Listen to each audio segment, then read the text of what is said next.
The Yankees. How about the Dodgers? 1,161,650,000. $1.161 billion. So Yoshinobu Yamamoto got offered $300 million by the Yankees. No. 325 by the Mets. No. 12 years, $325 million. That is $1 more. Hey, what's up, Jay? $1 more than Garrett Cole got from the Yankees. And before I forget this, I'll tell you, the kicker, vote now, Cameron Dicker. If you have not seen the ad campaign, Jason, your team is amazing. The Cameron Dicker, don't be a dick. Vote for Dicker. Don't be it is awesome. And he's doing all this stuff. He's like pointing, kicking, doing all that. It is phenomenal. Phenomenal. One of the best things I've ever seen in my life. Don't be a dick. Vote for Dicker. Yes, Rob Parker has joined us too. Rob, you need to come on right this second. You're aching to come on. What do you want to talk about? I haven't even started the show yet. Trevor Siemian is starting for the Jets on Sunday. Yes, because Zach Wilson is in concussion protocol. Yes. And, I saw Rob today talking about his Mets going against the Yankees. Your Mets suck. You need so much help. He wasn't coming to the Mets. Your team is down and out. All right, hey, I'm unhappy the Mets didn't get Yamamoto, but glad Yankees didn't get him either. Okay, you are. Yeah, Rob needs to come on. He's like itching in his pants. Yeah, okay. So let's get this over with because he's going to talk and I'm not going to get a word in edgewise. Yeah, didn't I? Oh, I got you, buddy. I got you. Oh, there he is. Oh, Jesus Christ. All right. Let's talk about your Mets. How your Mets were going to get Yamamoto. They don't suck. They suck. Dude, you guys suck. What was your record last year? Don't know. Obviously, the season fell apart. Doesn't mean they suck. You guys aren't a good team. The Yankees aren't a good team. They're not good teams here. I'm not trying to compare the Yankees and Mets. I'm just saying that I feel that Yamamoto just didn't feel, and I don't understand why, to be honest with you. Senga succeeded here. Why not come here? So say your piece. Talk away. Well, I think you want to. Obviously, the Dodgers are a better team. That's not.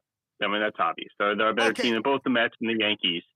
So he's going to a contender now with Ohtani being there. He's got the Japanese player to play with. He also is closer to home. I'm not doing that to you. I'm just saying. No, I'm just saying. A lot of people are saying that. I'm tired. Yeah. Is he though closer that much closer to home? Yeah, you're 6 hours or what, 6 hour flight difference. Yeah. And obviously they're closer to winning. So yes, chose him because they are a better team. But it's also, as far as the Dodgers go, they're not winning. Rob, I'm not winning next year. That's kind of super teams don't work in baseball. I don't think in any sport. Honestly, do you think? When was the last time a super team worked in another? Okay, the basketball. LeBron got. But still, they only won. Golden State. Well, okay, yes, they won 2, and then he left. But they only won 2 championships with LeBron, and they went to what 4? You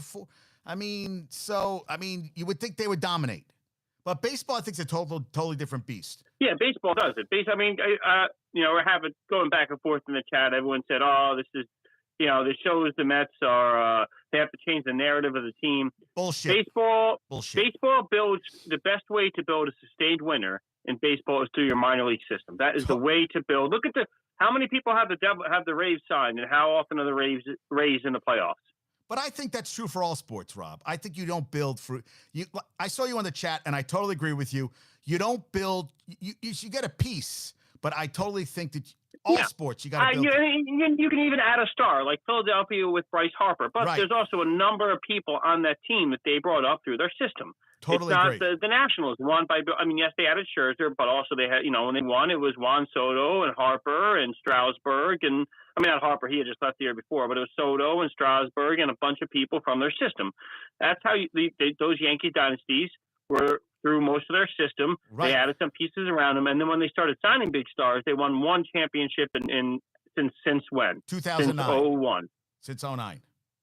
Yeah, since 2001 they've won one. And 2001 is kind of when they really started signing those big. 2001, I'm saying since they lost in 2001. Right. And then they won in 2009, but since 2001, it's been one championship, and that's the kind of 2001 is when they started going out and adding the Giambis and the Sheffields, and they brought in Randy Johnson. I mean, you could go on and on. Kevin Brown, A-Rod, and Teixeira. I mean, I could name Yankee teams or Yankee player after Yankee player that was a star they brought in, and they won one championship since then. And you brought in Beltran, and that really worked out well for you.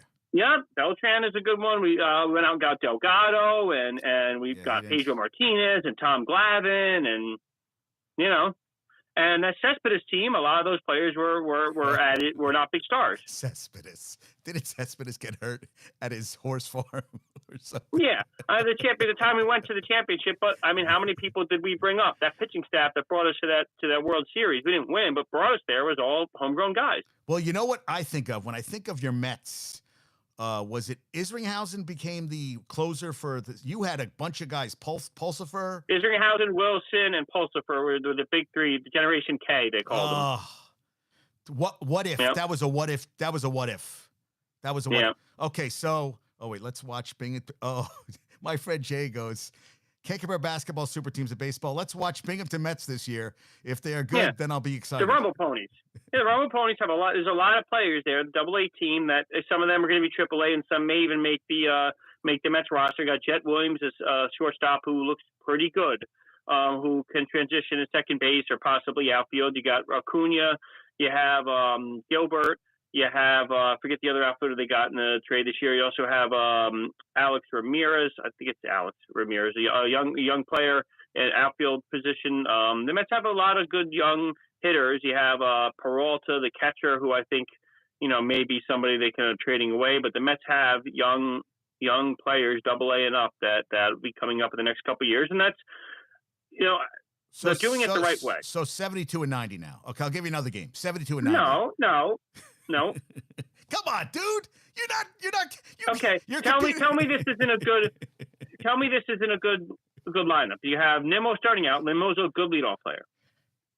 Marte second, Lindor third, Alonso fourth, Alvarez fifth, McNeil sixth. And then depends on who's our third baseman. Bringing Justin Turner, looking at him playing second. Which McNeil are you getting? Are you getting this past year or the batting champion? Because maybe somewhere in between. Dude, I'm telling my buddy Jay Gay 76. You are not finishing over 500. There is no way. We are. We could be a 500. Bullshit. Okay. And last year's Mets we're gonna do how well. And last year Yankees were. I mean, it's not always. And where were the Diamondbacks supposed to be last year? Playoff team? Are you a playoff team this coming year? I say we could compete for. We could be in the talk of a wild card coming towards September. I'm not saying we're going to make it, but I don't think we're going to be. I think last year things got out of control last year. Rob, we also are bringing back Diaz as our closer. Is a huge addition to this team that wasn't there last year. We did not have a closer last year at all, and that is a big piece in baseball. I think you're a plane that's going to take off. It's going to look beautiful. You're over the Pacific Ocean, and you've run out of gas, and you're just coasting. No, I could see us being an 84, 85 win team. Oh, bullshit. No way. Okay. No way. Right. I'd love it to happen. All right. No way. I think the Yankees and Mets are going to be neck and neck for shit this year. I think they're both going to suck. I really do. I think Soto, I just don't see it. You don't have enough pitching. And, that lineup. And Marte has not proven that he can play a whole season. Nimmo, what is he? Good for 20 home runs? I mean, is he not? He's a leadoff guy. 20 home runs out of a leadoff guy. Okay, he's one of the top. He gets on base. He plays an excellent center field. Yes, he does. does. Doesn't get injured much. He doesn't get injured much. Lindor plays every day. We know what Lindor. Lindor is going to be a 260 to 270, 20 to 25 home runs, 100 RBIs, and Gold Glove. And depending, I don't know how the new manager is going to do with playing, but he'll play as many games that team will let him play. Who's your number one starter? Senga? Senga, yeah, and he's good. I mean, he's 15 to 20 this year would be optimistic. I mean, it's baseball. I mean, the guy could end up with 13 wins and have an ERA. I'm not saying he will have an ERA, but a guy could get 13 wins and have ERA 1.7 and 13 wins. It's baseball. So I think Senga will be a good pitcher this year. Senga will be good. Quintana is number 2 right now. I would expect them to add a starter. I don't know who it's going to be. I don't want Snell. I don't want Montgomery, but I would expect them to add a starter at this point. How old is Quintana now? Is he 37? Was he 31? Oh, is he that young? Oh, I thought it was a little. Hey, I don't think he's that old. I can't look on my phone right now because I'm on here. But I know you're rolling about the Mets, but I have to talk about this. Did you hear about your boy Tommy Cutlets trademarking? Did you hear about this? Did he? No, I didn't hear. He trademarked it. So listen, he trademarked Tommy Cutlets and passing Paisano. So good for him. Yeah. So wait. But he's going to trademark it. He wants to brand it and everything from decals to clothing to pasta to pizza, tomato sauces, energy drinks, football equipment, bobbleheads, Christmas ornaments, youth football programs, live appearances by a sports celebrity. He's played 4 games. Wow. I mean, God bless him. Good for him, though. Yeah, I just thought it was the passing Paisano. All right, so back to the Mets. Yeah, good for him. Okay. So Jay says he wants Blake Snell. I don't want Snell. He's older. Why? He just won the Cy Young. I was talking to a Yankee guy today. Okay, what about Trevor Bauer? What about Trevor Bauer on a 1-year deal? Yeah, that's somebody I would definitely take a flyer on without a question. Okay. I like. But Snell is what, 31, 32? Yeah, but he just won the Cy. Now, someone said today to me. Okay, so he's getting a 5 to 7 year deal. So you're going to be paying him for the last 3 or 4 where he's not going to be as good. He's got a high walk percentage. I don't like that. Pitching really well really well right before Cy Young. I don't like. I mean, right before free agency. I don't like that either. I don't want Blake Snell. You don't want Blake Snell. So Blake Snell. No. I don't want any pitcher. Almost any. You get above 30, definitely not. You're 29. He's 31. All right. He's 31. He's 30. Yeah. 31. When's he turn 32? He just turned 31. Okay, so he's going to want a 5 to 7 year deal, so you're going to be paying him till he's at least 36. And anything after 34, you can't expect him to, no way. Jay feels that there's no one in the Mets 2 through 6 or even close to Snell, and you disagree. Do you disagree? It doesn't matter about who's. I'm asking you a question. Is you have anybody that's better than him right now? You're 2 to 6. No. Yeah, but doesn't mean you go out and give a bad contract to a guy. 99 walks, dude. You're right. 99 walks in 180 innings. And that was the most innings he's pitched since 2018. And not even close. He did $128 2 years in a row. Yep. So he's an injury-prone pitcher who had an awesome year right before he had free agency. Right. And you're going to go ahead, and he's older, and he's injury-prone, and you're going to go ahead and pay him a ton of money to come over. Well, that's a recipe for success right there, isn't it? Well, you just brought in Severino, who gets hurt when he. Yeah, and it's a 1-year deal. I'm fine with that. 1 year, $13 million.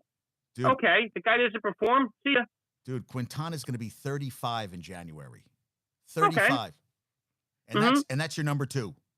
That's your number 2. All right, like I said, I would expect them to bring somebody else in. I don't know who it's going to be. We'll see what's out there. The Mets aren't going for the World Series this year. We know that.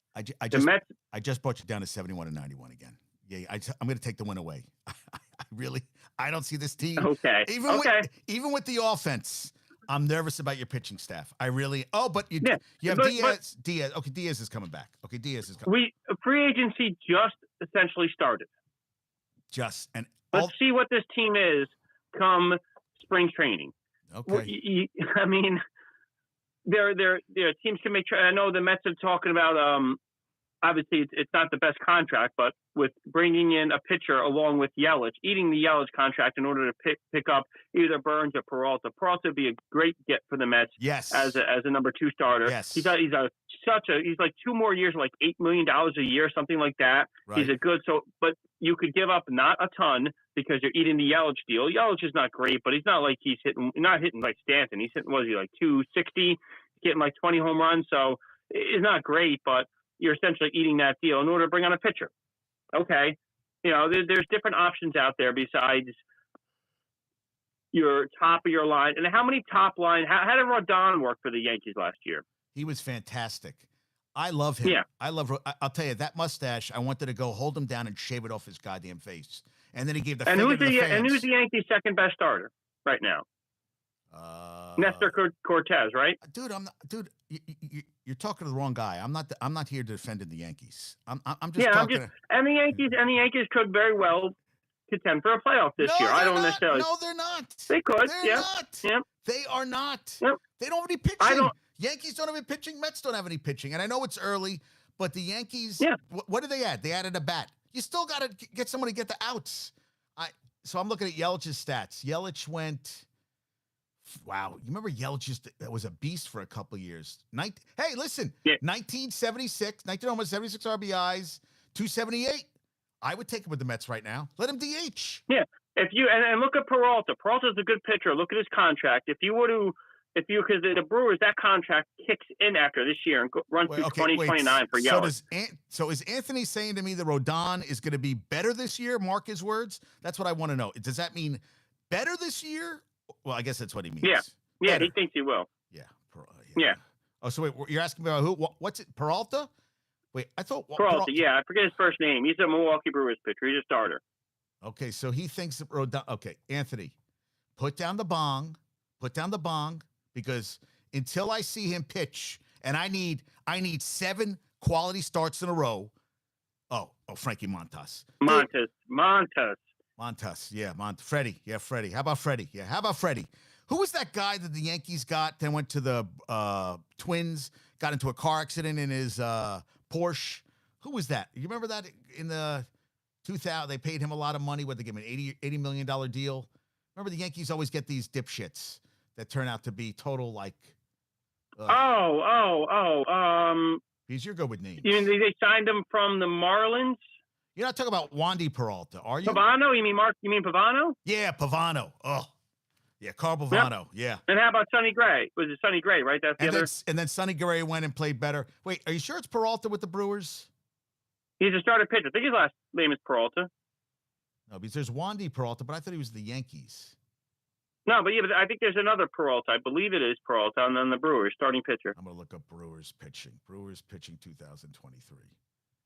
Brewers. Yeah, because I don't think that's I know who you're talking about. Freddie Peralta. Freddie Peralta. Thank you. Yeah. You see, Anthony. He's a good pitcher. He's not number 1, but he could be number 2, maybe number 3 on the team. But he's had 2 or 3 years left in his deal, like $8 million. He's a guy that Mets could bring along. And Corbin Burns is a free agent next year. The Brewers are not going to be able to resign him. And that's another guy that jumping the gun. They might. I heard Burns is on the trading block, so I heard that's a possibility.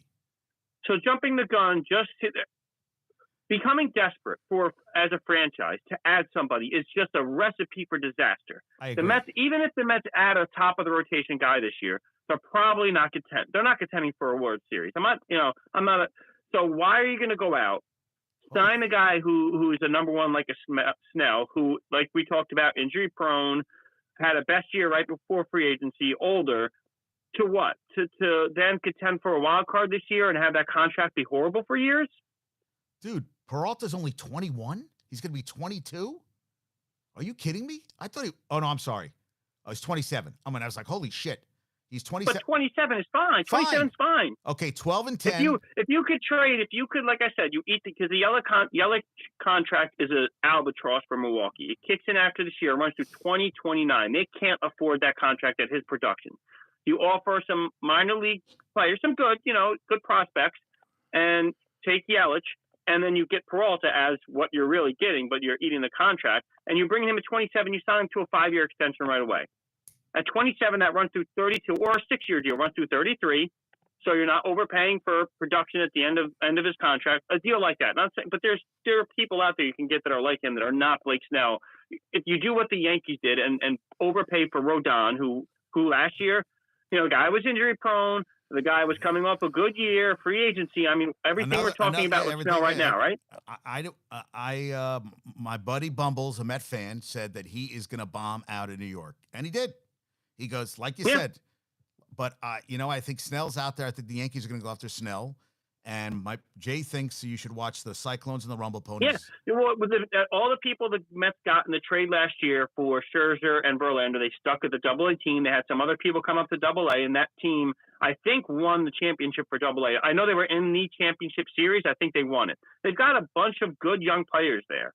Now, you never know. Like you see with minor leaguers coming up, like you saw with Beatty, you never know. They're not guarantees, but you're hoping half of them work out, maybe a little bit more. But that you have a core of those guys around Lindor and Alonso 2 years from now. You still have Diaz. And you got Severino. And you got Severino good for at least 3 starts.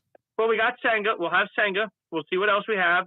And it's 2 years from now is where we're really looking at becoming a much better team. Some of those AA guys will be in the majors either starting the year or into the year. Hopefully some of those guys come up.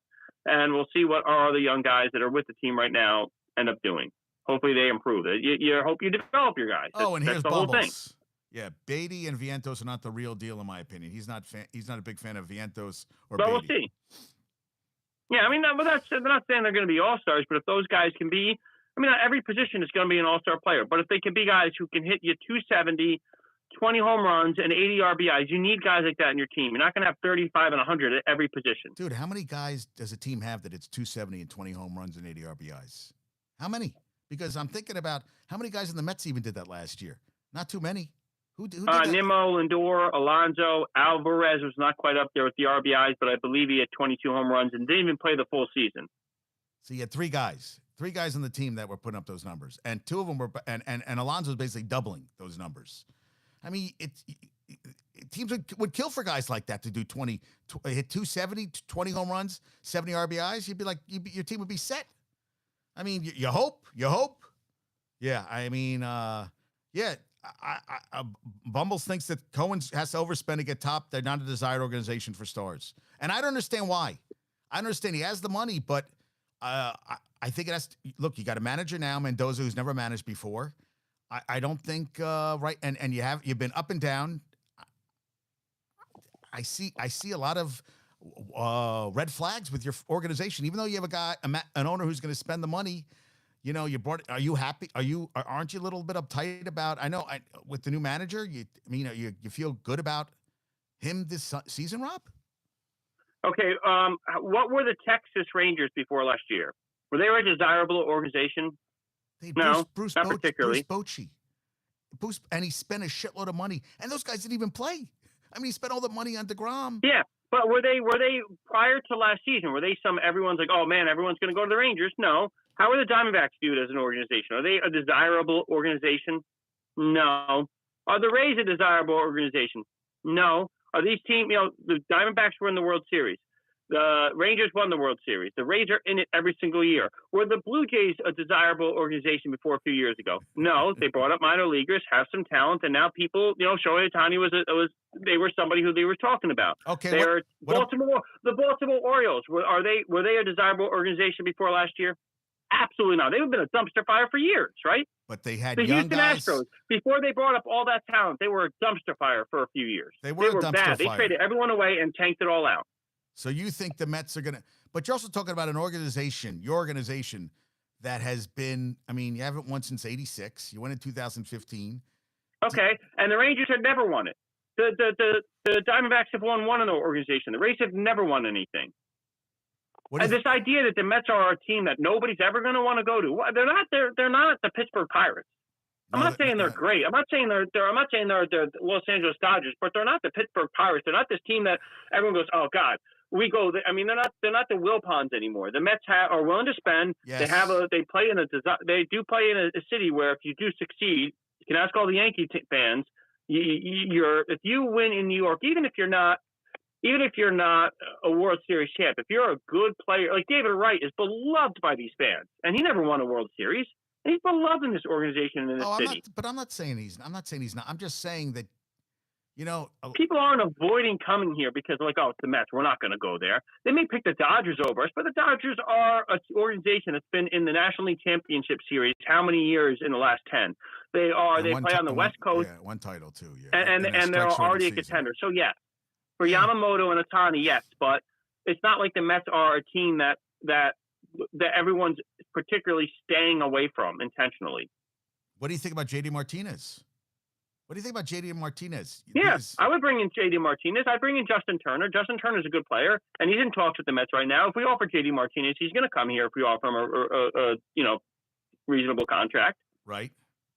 So if we were to add Justin Turner and JD Martinez to this lineup right now, how much better is it looking? Justin Turner plays second, JD Martinez a DH. I think you have no power in that lineup. You got to get guys around Alonso. So I think you got to bring him in. Yeah. If we were to add Justin Turner and JD Martinez, how much better would this lineup look? Much better in my opinion. And that's not a ton of money, and that's not two guys that are Ohtani level or anything like that. But it's early off season. The same thing with the Yankees. The Yankees should go out and add, let's say, Montgomery and Snell. And they go after Trevor Bauer. Who knows? They might go after all three. For all you know. Yeah. And if they do, are we sitting here saying, "Oh God, well the Yankees are no one now"?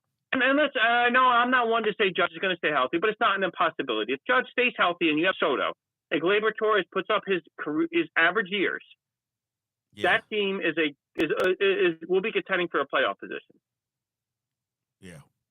So Bumbles thinks that you got Joe Willie says you got Stearns. Let's see if Stearns. Hey, listen, they're saying he's a baseball mind. I mean, Cohen may have the money, but he's not a baseball guy. I mean, So he finally brought in a guy to run the program. The GM he had before, what the dipshit from the Angels. I mean, what moron? I couldn't stand him. Jay said no on Justin Turner because of his age. They're not paying him anything more than They're not paying him anything more than a 1 year deal. They're talking like 1 year, like $18 million. And he had a really good year with the Red Sox. He had a really good year with the Red Sox. And he's a veteran, which would be good to have in your club. I mean, they do have veterans, but having a guy who knows how to produce, he's done it in LA, he's done it in Boston. You can't tell me he can't do it in New York. And if it's a 1 year deal, I'm fine with it. Yeah, hell yeah. I don't know why Jay doesn't like Stearns. I don't know who would he'd want to run the team anyway. You got to. It's the same thing with those guys are like who dislike Tibbs as a coach for the Knicks. Like, okay, you name me someone better, and they're like, oh well, what's his Spoelstra? I'm like, okay, well, you tell me how we're getting Spoelstra. Yeah, tell me what GM we're bringing in right now that wants that. Yeah, but this is the thing. I mean, the Knicks just don't have enough firepower. I mean, they don't have star power. Yeah, but look, absolutely. But look at Suns. Suns got KD, Booker, and Beal's not playing. And what are they, 14 and 13? Lakers have lost 4 in a row. They're 15 and 14. There's not too many teams out there that are, the teams you got to watch out for are the young teams. The young teams. Like OKC is young, and they're hungry. And that's the thing, too. Rodon, now you're a professional, Rob. And I would think if you were an athlete and you were the year that Rodon had, you'd come back pissed off as hell this season and want to show everybody, hey, last year was a fluke. That's what you would say.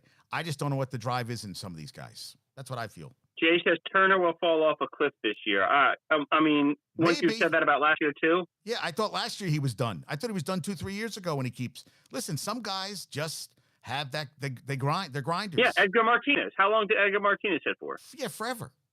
Who gives a shit? Yeah. Why not give him? Yeah, give him. What do you have to lose? What do you have to lose by a 1 year deal? And I'm still not sold on after the batting title. He had a big drop off last season. And was that a fluke? McNeil? Well, yeah. Was that a fluke? Well, McNeil does it every other year, But once again, he's not making. He's got 3 years after this year, I believe it is, on a $15 million a year deal. I mean, he's not making a ton of money as it is. I mean, it's not. He has hit well before. I don't expect him to. He seems every other year, which is a weird thing. I don't quite get that, but.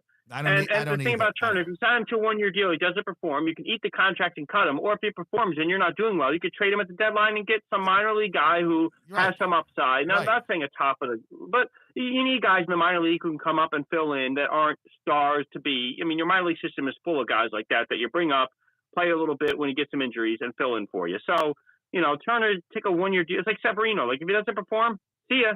And the thing with Turner is too, if he doesn't perform well, you have a whole bunch of minor league players at second base and shortstop that you bring up to try to put in that, because you're going to give Turner a run. You're not going to be like 2 weeks into it, he's not hitting well. See ya. You're going to give him 2 months or so. 2 months in, if he's not performing well, you have guys in the minor league system that can come up that project the second baseman or shortstops that you then give a run to. And when your season's over and after the All-Star break, and then you could bring all the young guys up and see who you have for next year. Yeah. Yeah, I mean the Yankees would be doing that. You're correct, but I'm talking about the Mets here. So the Mets with Turner. That was a good one, Rob. That was good. At least we have some young guys to bring up. I mean, who do the Yankees got? Like who? I mean, you got I guess you bring that one guy off of the Dominguez. That's it. Dominguez.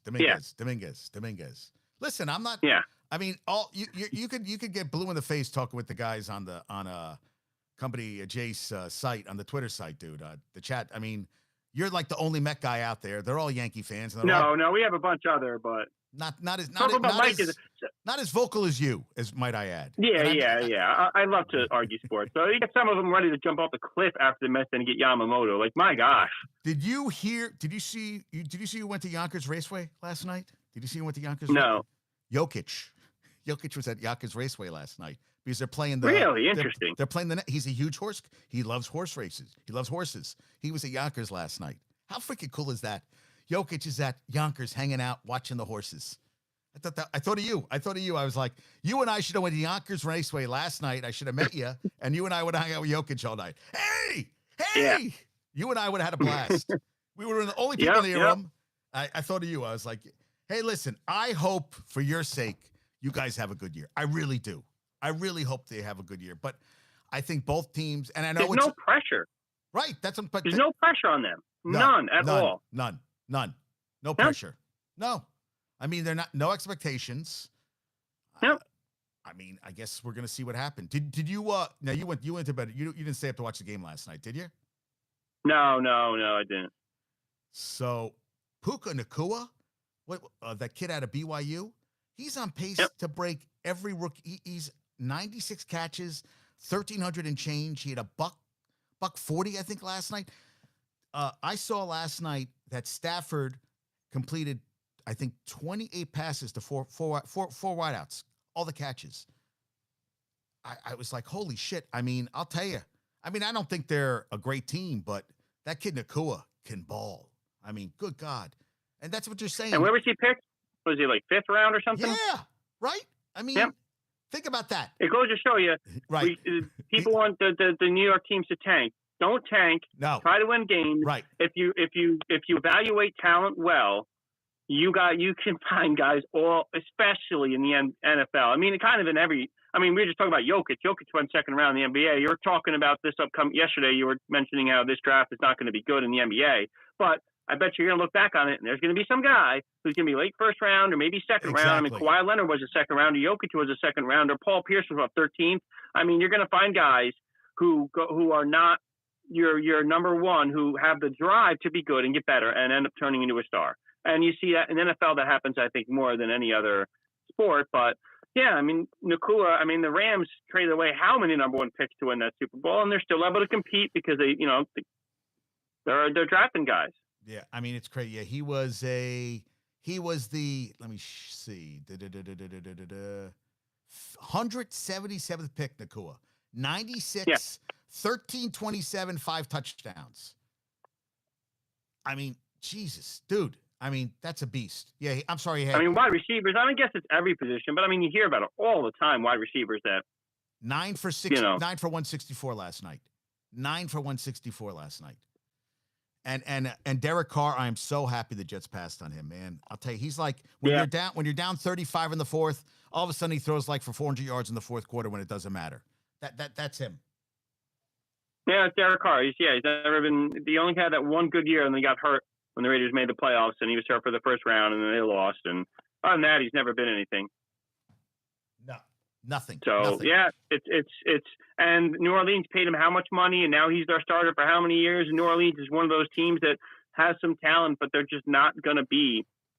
They're not going to be anything with him, and they're stuck. They're going to be stuck in that merry-go-round of Not a bottom team, not a great team.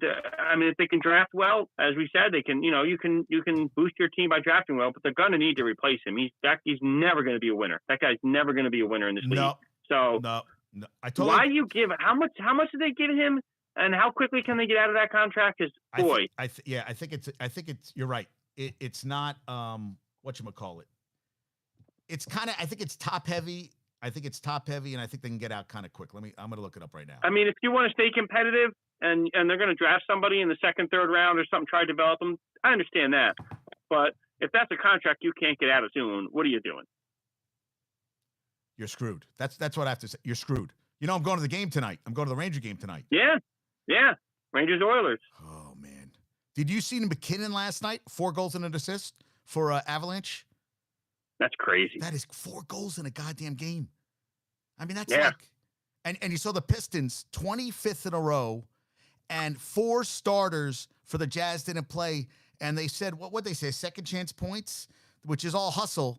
And here's a team that can't win games. They gave Monty Williams, I think, a $85 million contract, 25 in a row. I'm like, good God. I don't know how. I was just thinking about that this morning. I don't know how, as a team, you don't have enough pride to just effort, like win a game through effort. I mean, it's not like the players don't have skill. I mean, this isn't the Philadelphia 76ers when they were intentionally tanking. They're not a team that's completely void of talent. How you just don't put into, like, at some point have a team meeting and say, guys, like tonight, we're I want to see everyone busting your balls with effort for loose balls and defense and just I don't man. Yeah, the little stuff. And then You know what, Rob? I think the problem is with a lot of these guys too. They come out after 1 year of college. Basically, they basically went to class one semester. Second semester, they're already getting ready for the draft. These kids have been coddled and been told they're the greatest thing since sliced bread their whole lives. And you get to the pros, man. You're playing for paychecks.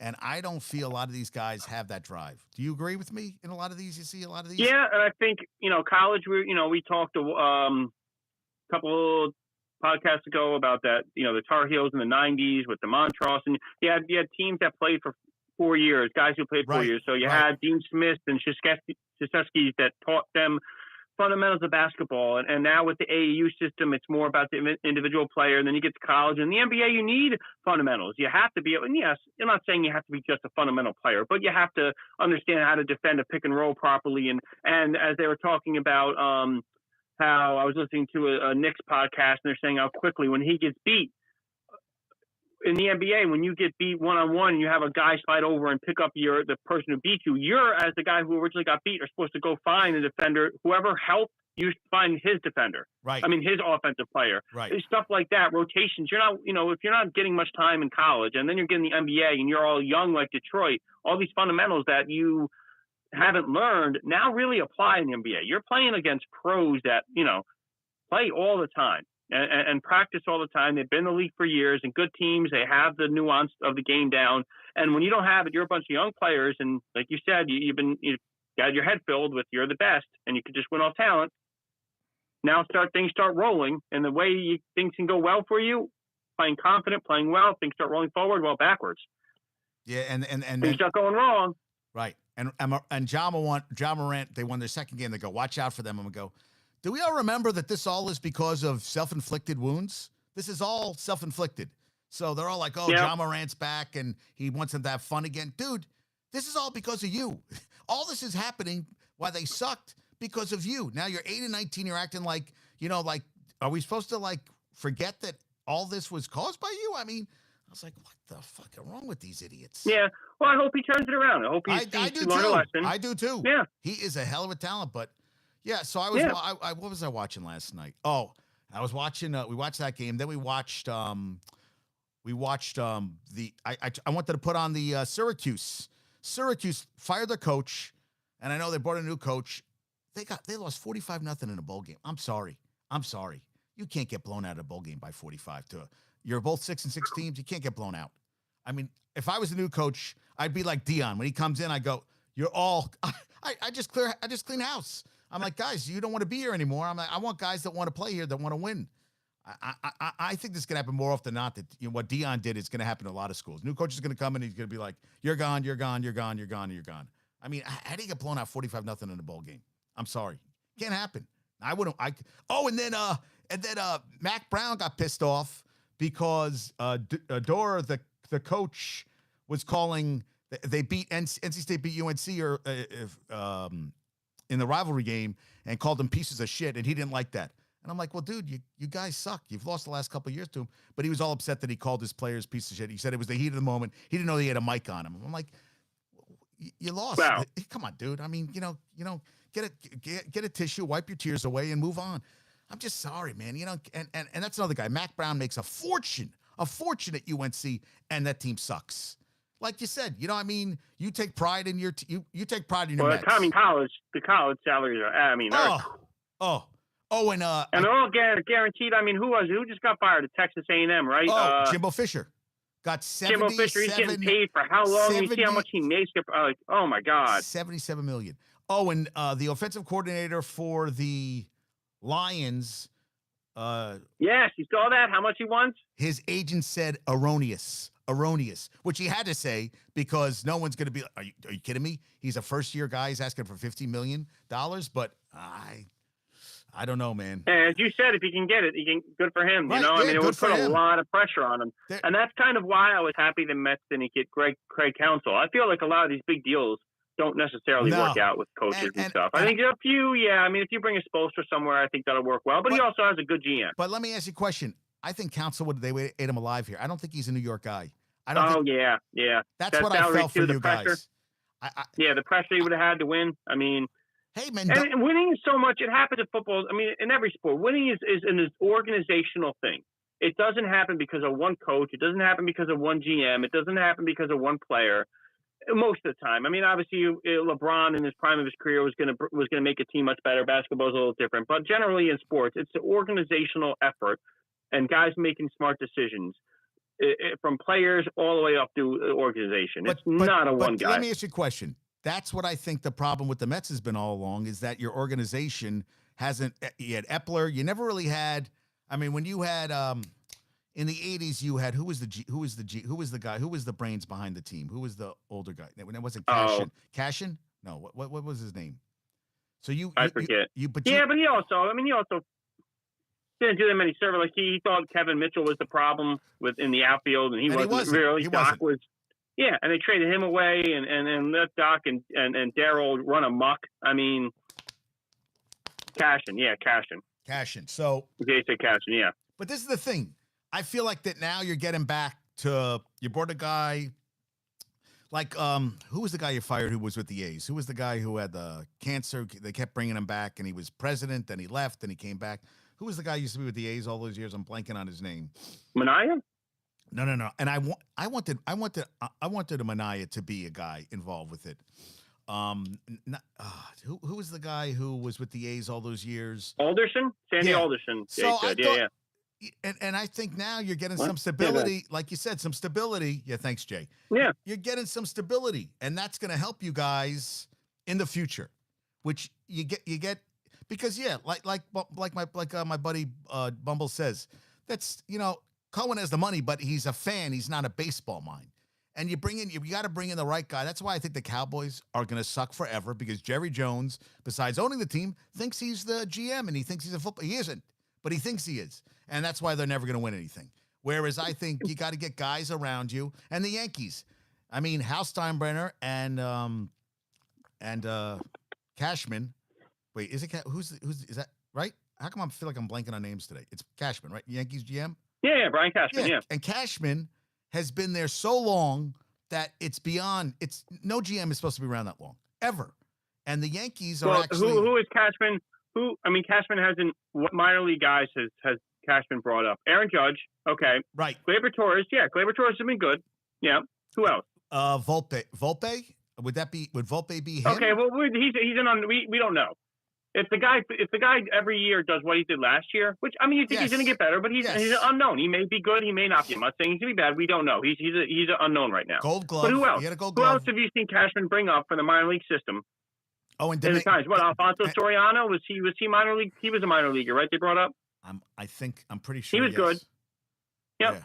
Yeah. You're right. So 3 guys. I mean, like, listen. I mean, he signed people, but most Cohen is letting his GMs though make the moves. He's not stepping in and saying, no, he's not. He gives him the check, and even this year, his GM said, "No, we're out of it. We want to trade away." And he said, "Okay, trade away. I'll give you the money to pay off these guys' salaries to get you better return, but you go ahead and you trade." He's giving them the check, but he's letting them make the decisions, which is what you want from an owner. That's what you want a rich owner to do, not a rich owner stepping in and did what Dolan did years ago with Carmelo Anthony and said, "No, I'm forcing this trade because I want Carmelo here." When the GM that was a longtime Pacers GM, what was his name? Donnie Walsh. Donnie Walsh didn't want to make that deal, and Dolan forced him to. We're giving up too much. And Donnie Walsh was a basketball. Yeah, that was a guy. So, I agree. And finally, what's his name? And finally, Dolan has learned. He's been hands off with the Rangers for a long time. He couldn't do it with the Knicks. He finally did it with the Knicks, and he's let Leon Rose. And Leon Rose has taken. We talked about the Knicks before. You know, the Knicks aren't the top echelon. They're not the bottom. But my daughter is 16 years old. She has never seen the Knicks do anything. Anything. Yes, of course I want the Knicks to win a championship, but I'm not displeased with where this team is now at all. Yeah, I'm a little, well, not displeased is the wrong word. I just don't know. And it's going to be interesting. So they play the Bucks. There's a quirk in the schedule. So they're playing the Bucks at home on Saturday and home on Monday. And that should be a good test for them against. Yeah, they're going to have nobody to defend Giannis now. Nobody. I mean, he's like, he's like a bull in a china shop. But it should be fun. But the thing with the Knicks is, yes, of course, I want them to have taken a step up. But there was no move they were going to make that was out there that could have put them in a much better position. They wanted too much. The Jazz were trying to fleece the Knicks for Donovan Mitchell. Oh yeah. So. Yeah, they wanted R.J. Barrett, they wanted Mitchell Robinson, and they wanted like 5 picks. Like, that would have been too much to give up for him. That would have been too much. I think they wanted quickly, too. I mean, they wanted a haul for him, way more than Cleveland gave him. That was smart for him not to fall for that. And he wants to go out west. I don't think he wants to come to the Knicks. And you know what? It turned out to be a blessing, KD and Kyrie not coming here. You know what? To come to the Knicks. Oh, yeah. Could you imagine if that had happened with the Knicks to the Nets? Oh, my God. Oh, my God. Oh, my God. Yeah, and you know what? We were talking. I was talking. James is a guy that in the building. He's and he said it's interesting. Kyrie's now out in Dallas. Nobody really listens. He can do whatever. He can miss games. He can put nobody. He's under the radar. It's perfect for him. He can miss whatever he wants. Here, people. It's almost like he's out of mind, out of sight, which is good, because So that's the thing. Yeah. So at least the Knicks don't have divas. I mean, I guess Mitchell Robinson was complaining he wasn't getting enough. Touches, whatever, but they don't have divas per se of the team anymore. And no, not at all. So, I mean, and they got a bunch of young people. They developed their talent. I mean, quickly, Mitchell Robinson, he's injured, but he's gotten better every single year. But Randall has improved a ton since he got here. But quickly's contract, right? They didn't re-up him. So we'll see, but they can match any offer. I hope. So, they got him. Yeah, that's money. Do not. Yeah, so we'll see what they do. You talked about Dallas. It wouldn't surprise me if Doncic becomes available at some point. Cuban's going to sell the team. He's looking to sell it. Who knows what ownership gets in there? And when they don't win, I mean, someone just I posted the picture in our chat. They had Porzingis, Brunson, and Doncic on that team. They did. and 2 of them are gone. If they kept them with Brunson as well as he plays, but Doncic is a player that, who knows, may become available at some point. That's someone I want the Knicks to go after. But I was pissed the Knicks got rid of Porzingis. I mean, I felt that he, I would have liked to seen, and he had to mature too as a player too. His brother was a problem, and he admits it now. And Porzingis admits that he wasn't mature. Right. I mean, hey, that was the only good draft pick that Phil Jackson made. Oh my God! Can you believe that? Did he just take the paycheck and run? Because I don't know what happened there. Yeah, of course he did. There you go. There was Dolan, like. Oh, Isaiah Thomas. I mean, you could go on and on. Marbury they had to pay that woman. Well, Isaiah Thomas wasn't bad at recognizing talent. He just didn't. He recognized talent. He just didn't know how to recognize how the talent fit together. Who did he recognize? What talent did he recognize? Because I'm trying to remember. He drafted Tracy McGrady. Vince Carter. Yes. He brought in Toronto. Yeah, Toronto. I'm talking about in New York. What did he do? Well, he had talented players, but they were mental Kate. I mean, they weren't good. They weren't a good fit at all. I mean, think about the team they had. Zach Randolph, good player. Eddie Curry was an issue, obviously. Steph Marbury, Steve Francis. I mean, we had guys who had talent, Jamal Crawford, but they were not a fit together at all. He didn't know how to build a team. At all. He didn't know how to build a team. He knew how to see what individually talented player, but then had no clue how to actually build a team. Well, you know what he did? He thought he could build the bad boys, but the bad boys had talent, and they made it work. And they Chuck Daly as coach, and it didn't work. It didn't work. And that team had a drive to win that nobody on the next team had. Remember, Zach Randolph went over to Memphis, and it was had some good teams over there with Memphis Grizzlies. And Zach Randolph was the star of that team, and he was good. Zach Randolph, and they chose Curry over Zach Randolph. Zach Randolph, I heard, was the one guy you never messed with. They said he was a scary guy. Nobody. Keep him on the Knicks and get rid of Curry. He was a perfect New York player. Curry, Zach Randolph. and Curry ended up being he flamed out. Yeah, Eddie Curry. Yeah. Oh God. Yeah. So I looked up Carr. Carr is on the hook. $30 million next year. He is guaranteed $70 million, and then if he's on the team, in another $10 million in 2025 when he's in March 2024. So basically, he's locked this year next. $70 million. Yeah, he'll be gone. Jesus. So yeah. I mean, that's ugly. That's not good. Yeah, and I saw the Devils were up 3-2. I put it on, and Oilers scored 3 goals in a buck 09. 3, yeah, 3 goals. 3 goals. Yeah, I saw that. It's so deflating in hockey when you give up even just 2 goals in a row, like real quick like that. That's such a deflating thing in hockey. It is. It's like you get going like, oh man, and like a minute later, it's like, oh, like. Man, it's just, I remember it happened with the Rangers a few games ago. At the end of winning the game, I forget, it's maybe like 3 weeks ago or a month ago, but it's like so deflating. I mean, no, they lost the game. They lost pretty handily. I forget who it was. I was watching it at work. It was like, yeah, it was a couple. It was a couple. That was on the road somewhere. I remember that they got it close, and then they. It was like the second or third. I think it was like the third or fourth game after that week they had off there. That 1 week they had that bye week in hockey, and then the third or fourth game after. I forget who they were playing, but yeah, it's such a deflating thing. So you're going to the game tonight. Where are you sitting? Okay, so we are. I think we're like middle tier, center ice, but up. Yeah, they're good seats. Yeah. So her cousin has the tickets for 50 years. So we're going to. Wow. Yeah. I've never been to a professional sports event at Madison Square Garden. What?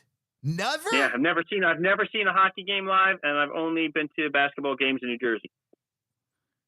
Dude, I've been to concerts, and I've been to a couple concerts at MSG. Some good ones. You have never been to a sporting event. Wow. Well, I think I've seen. I went to the NIT there. I've been to hockey, basketball. Yeah, shit. We want to go to a bump. My friend Joe Willie wants to go see the professional bull riders, which I'm like, I am in. You want to go to that? I said, I am in. I said, let's do it.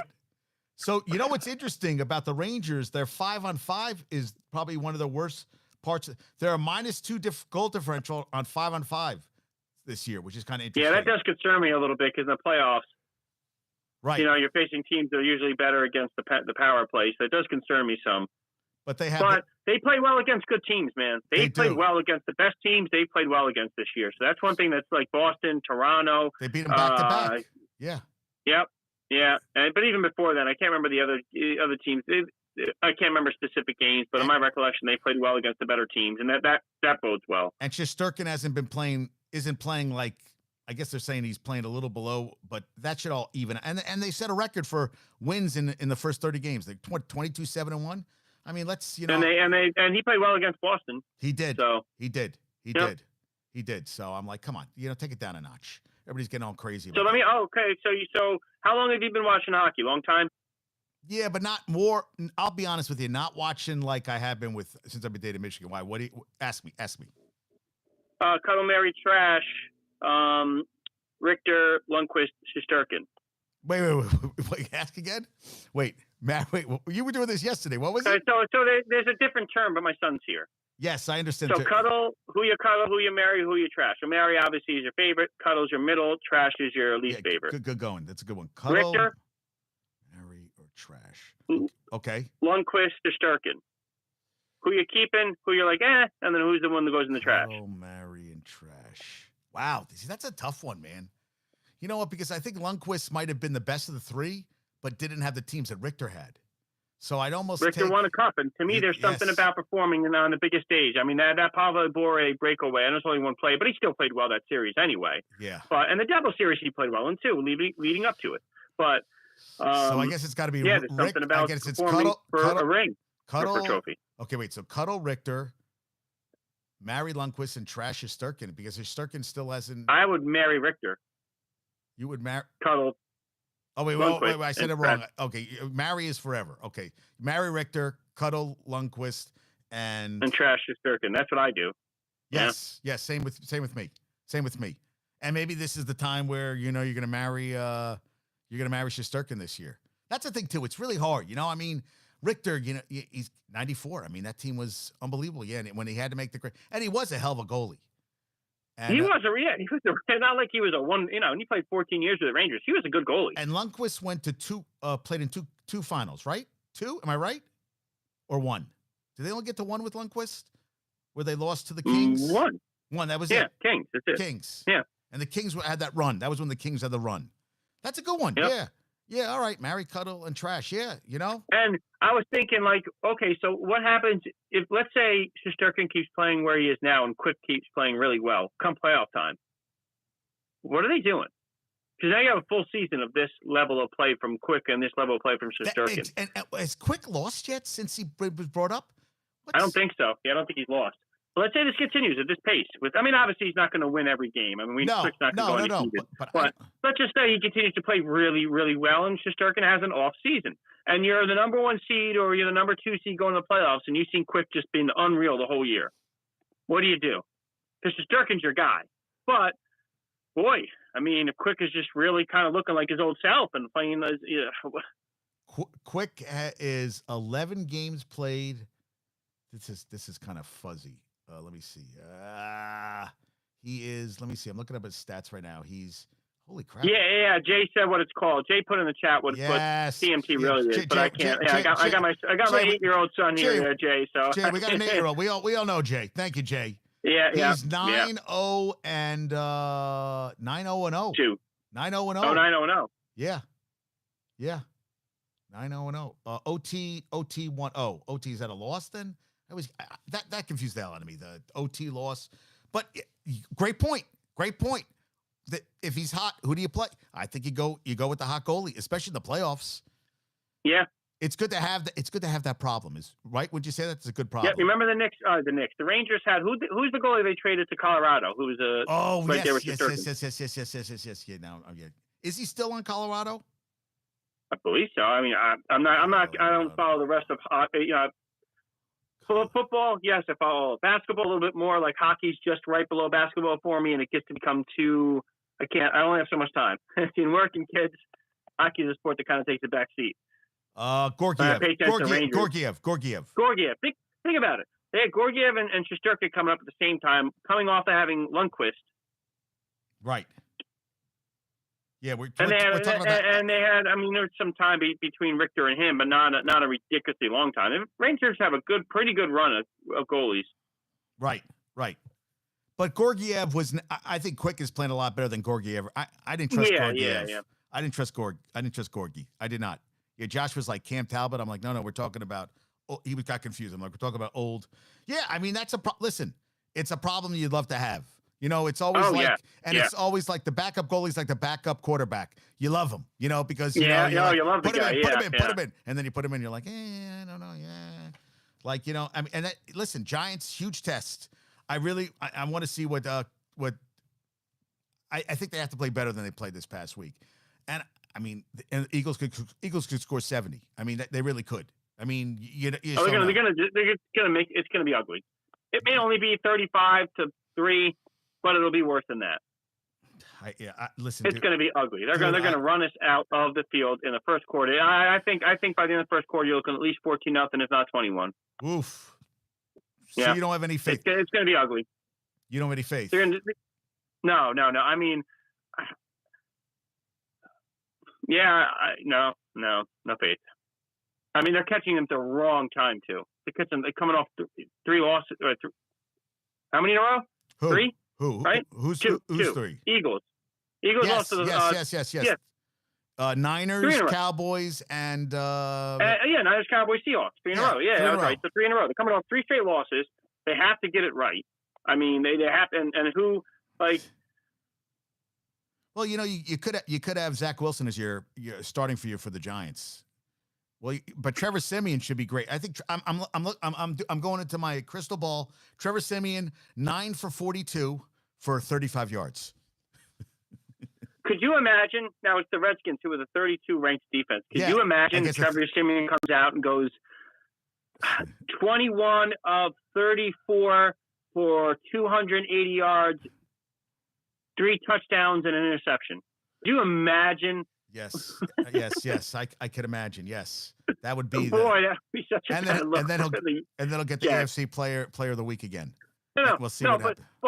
But Dak Wilson will have to come back in because he gives you the best chance to win. I just don't know. Salah every week saying that. After a point, you're like, just shut up. Just shut up. Really? Just shut up. Every goddamn week gives the best chance to win.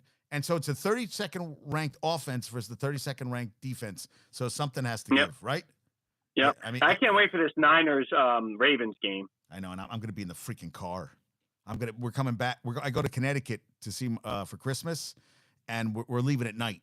And I'm like, I know I'm going to be in the car for that whole goddamn game. Oh, so wait. So who drives? Oh, don't get me started. Michigan. Listen to this. Michigan will not drive the car across town to help me out. She'll do it once in a while. She panics. She hates driving. So I'm like, so where are you going? So we're what going. Town? My buddy lives in Monroe, Connecticut.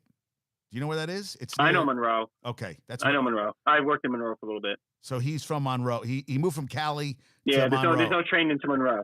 There's no train into Monroe. I wouldn't take a train. Actually, yeah, it's like 30, 40 minutes away. You're right. It is. There's no like train. If you were going to Stanford, I'd say take the train. You can watch on your phone, like type of deal. So I told her, what if you bring the iPad, and while I'm driving, I can watch on the iPad?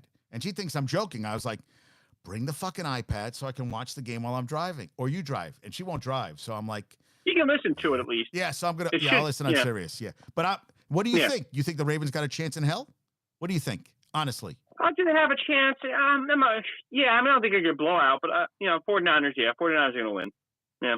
Yeah, I think so too. I feel like they've been too up and down that they're not going to.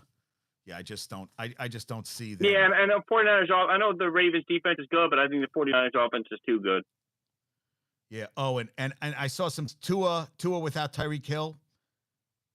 I saw his stats: 6 touchdowns, no interceptions, 1306. I mean, listen, it's also different playing.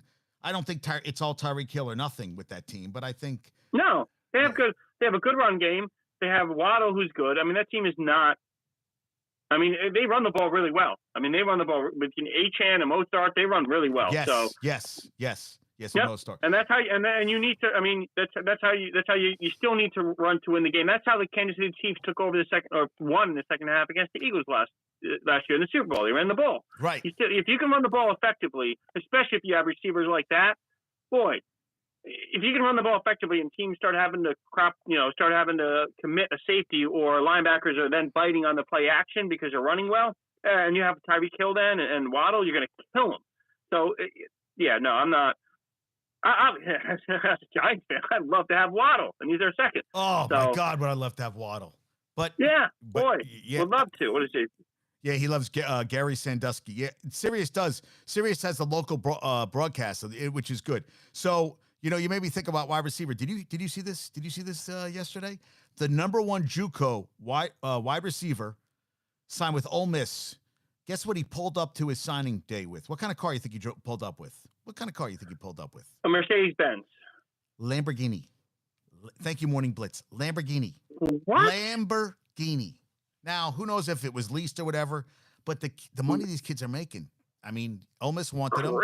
Crazy. I saw that. I was like, God damn, that is awesome. That is. Do you have a favorite? Do you have a favorite announcer? Okay, all time. Okay, so I was growing up. Tony Kubek used to call the Yankee games. I loved Tony Kubek. Are we talking football? I mean, it was Madden and Summerall. Matt and Summer are the best. You love Madden, yeah. You know who I love? Yeah. What's his name? Oh boy. I'll look it up. I just had it. There was now I'm older than you. Kirk Gowdy. There was Merlin Olsen and and Dick Enberg used to do all the Rose Bowls. Harlan. You like Kevin Harlan? You know why? It's the legendary Paul, and the guy's running on the field, and the guy is drunk, and he's at the 30, and when the fan that ran on the field, and you know which one I'm talking about, right?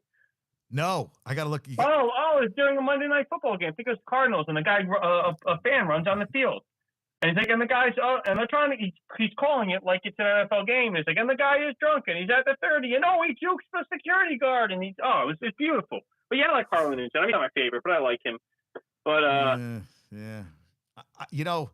I like, what's his name? Who's the guy who Gus Johnson? He just seemed and Carlin too gets excited. It's a 5-run run. I love the Mets announcers, Hernandez and Darling, and they seem like, because they seem like they're having a good time together. I read Darling's biography. It was actually really good. Darling, once again, that was controversial. That was the whole Lenny Dykstra thing, right? It was but I what he that was it. What was he talking about, Dykstra? Was he? Oh, we talking about how much he was racist. He was using the N-word. Oh, I would not be surprised at all. Look at him. Yeah, there was big controversy in the Ron Darling book. Yeah, I believe it's Ron Darling's book. Yeah, I'm interested in reading that one. And he pitched against Frank Viola in college. Yeah. Really? Viola was a good pitcher. Oh, yeah, Viola was a good pitcher too. And they just seem like good guys. Like, yeah, and he's great. Darling's great, and Hernandez, they're just really yeah. I don't want to sound like an old guy, but I miss having pitchers 7-8 innings longer. You're not injured all the time, and I mean having veteran pitchers. I mean, I don't know. I think it's just a little different time where I mean, you now you get 5 innings. Nestor Cortez is a 5-inning pitcher. That's all he is. Like Sid Fernandez. Yeah. 5 innings, 1 hit, 35 pitches. That was it, and then he was done. I mean, it felt like every time Sid came out, he was like a bat out of hell for 4 or 5 innings, and then that was it. I'm like, Sid, lose some goddamn weight finally. What was his nickname? The Hawaiian? Rob knows what it is. He had a nickname. What was Sid Fernandez had a nickname? If anybody knows, Jay knows it. Jay knows it. Jay knows. Jay's been like Mr. Met. So, yeah. Listen. Sid was a 7-inning pitcher. Yeah. No, he wasn't. El Cid. I thought he had another nickname. The Hawaiian something. Yeah, it's not the same anymore in these. I just saw a stat comparing Greg Maddux or just from Greg Maddox's peak career 5-year period versus Pedro Martinez's peak 5 years, and just and during the steroid era too, and just how good pitching was then compared to now. How good it was compared to exactly how good it is to how good it is. I missed that. I mean, when seeing Greg Maddux just on the mound like the precision, how good he was, and he was a totally different pitcher than Pedro Martinez. And now it's all just hard. Now it's just throwing hard. Now it's just throwing velocity. And you don't get Greg Maddox's anymore. And you get Tommy John surgery. How good he was. And it's all Tommy John surgery, Rob. It's always like, how soon is the arm going to blow out? I mean, look at the Dark Knight. The Dark Knight. We just had the Dark Knight show up. Dark Knight showed up on the show. Dark Knight's one of your guys. They're both better than Jack Morris. Yes, they were better than Jack Morris. But you know what? I got a question for you, Jay. Game 7, World Series.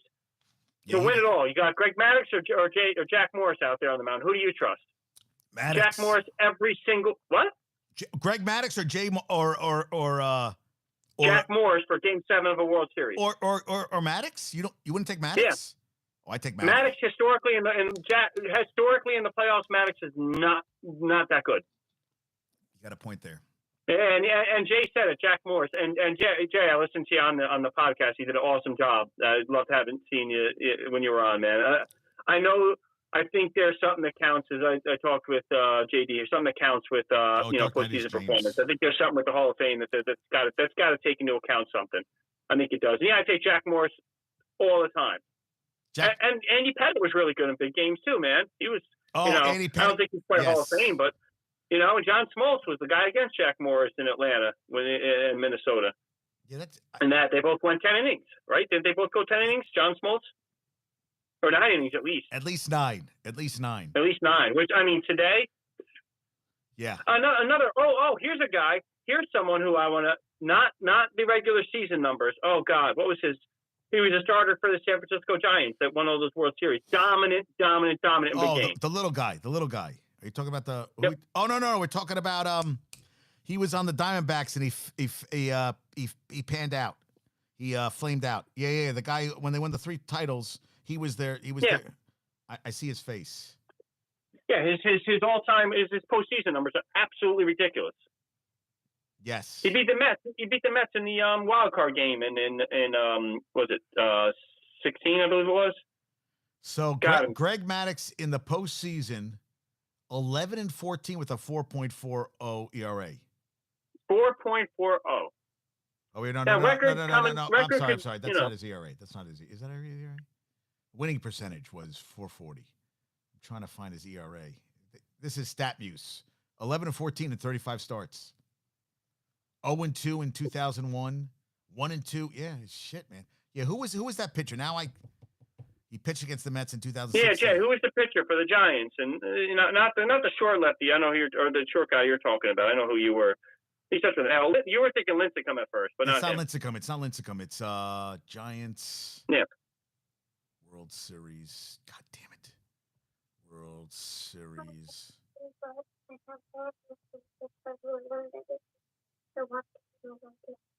How much money? What's the matter? He's all right? Give me a few minutes, buddy. All right. Yeah, who is the pitcher? Come on, give us a name. I can't Google because it'll drop my phone. No. I'm looking up. He pitched Game 7 against the Royals. Yes. In 14. Bumgarner. Yes. So Bumgarner's regular season stats will never put you in the World Series. You're in the Hall of Fame. But you can tell me you're going to leave Madison Bumgarner out of the Hall of Fame? Okay, so his career, 134, 124. That's his regular season. I'm looking up his. Look at his postseason numbers. Yeah, that's what I'm trying to. I'm on baseball. Sometimes I find this thing hard to go through. It's like I'm trying to find. Got to go through. Yeah, he was unstoppable in the postseason. Yeah. Player, dude. Postseason. Okay, postseason. No, I don't want the postseason. Oh, Jesus. Jeez. They gave me postseason batting. Why would I want postseason batting for Bumgarner? Come on. Right? Yeah, I love when they do that. When you get stats and it's like a pitcher and it's batting, you're like, all right. Yeah, he was a hell of a play. Yeah. I'm trying to think. Shit. Standard. You know what? Maybe it's in the top. Postseason pitching. Okay. He was 3 World Series. He was 4-0 with a 0.25 ERA. 3 NLSs. He was 1-1 with a 4.15. NLDS. He was wow. World Series 4-0 with a 0.25. He was 0.25 ERA. Yeah. Can you tell the story of baseball? You're talking about World Series and top performance. Can you tell the history of baseball, the story of baseball, and leave him out of it? That's your favorite thing to say. So Texas, he went 1-0 with a 0. I mean, it matters to me. I mean, it matters. It's. Yeah, but I'll tell you. I kept thinking about what you're saying about Eli, Rob. That 117 regular season, man. I mean, my buddy, that's a big, big, big thing that he was a 500. He's like a 500 pitcher. So does that only matter for quarterbacks? So we're going to say it only matters for quarterbacks. Well, but I guarantee you there's other players in there that never did anything. If you look at the record of their team as a running back. Oh, okay, you know what? Barry Sanders. His record is bad. Get Barry Sanders out of the Hall of Fame right now. He ran for 60. He's the second leading rusher all time. Yeah, but I mean, get him out of there, guys. Barry Sanders. I mean, you can find plenty of other. And Joe Namath, 12 to 500. Namath is in because of the Super Bowl. Everybody says he's in because of the Super Bowl, and he had a 4,000-yard season. He was the first guy to do 4,000 yards. But yeah, listen. How did Dan Marino do? What's his overall record? He went to 1 Super Bowl. How many AFC Championship games did he make? Not that many. Well, you know what? Listen, Marino. I feel Marino got screwed. Marino never had the teams around him. Which always pissed me off. So that matters now. I mean, come on. It does matter to me, man. I feel like he got screwed. I feel that Eli Manning didn't have good teams around him. Yeah. I feel like he had. So. And he Marino was 147 and 93, dude. That's a big. He was 50. That's good. Yeah, that's good. All right. and he threw for 61,000 yards, 420 touchdowns. What did Eli do? Eli threw for 57,000. And Marino was a Pro Bowler, All Pro, MVP. Oh yeah, Marino obviously belongs to the Hall of Fame. I was just, But yes, listen. We talked about Aikman. I think Aikman didn't throw for 30 touchdown passes in the season. Yeah. I mean, I don't think he had. He didn't have great numbers. You put Eli on those teams. You're telling me they're not winning championships? Of course they are. There are a lot of teams. There are a lot of quarterbacks you put on those Dallas teams are winning championships. And Eli had. It wasn't like Eli had 366 touchdowns and 300. He had over 366 touchdowns, 244 interceptions. I mean, he still threw for almost 57,000 yards. That's a lot of yardage, man. That's a lot of yardage. And played on shitty, like his dad. He played on a lot of shitty teams. They did not do it. And he never missed a goddamn game. 234 games. I mean, he would have retired with the record if they hadn't. Why'd they have to bench him? I mean, honestly, why'd they have to bench him? I mean, and in 07, in the second game of the season, in 07, he hurt his shoulder pretty bad. First or second game? He never missed. Second game against Green Bay, he hurt his shoulder, and they thought he was going to miss weeks. Didn't miss a snap. They thought he missed weeks. Wow. Against Green Bay. Wow. How about this? Yeah, Jason he take Dan over Montana. Yeah, Marino was a hell of a quarterback. I mean, some people like stats, some people like Super Bowl victories. So I'll take Joe Montana because the guy performed big in the biggest stages. Listen, the best stories about Montana. They don't know if it's true or not, but he was like they were losing to the Bengals. He goes, "Hey, John Candy." He was so cool. Yeah, he's just like, "Hey, John Candy." He played great. And he was not. And he was a low draft pick. The NFC was a much better conference back then too. Much better. Much better conference.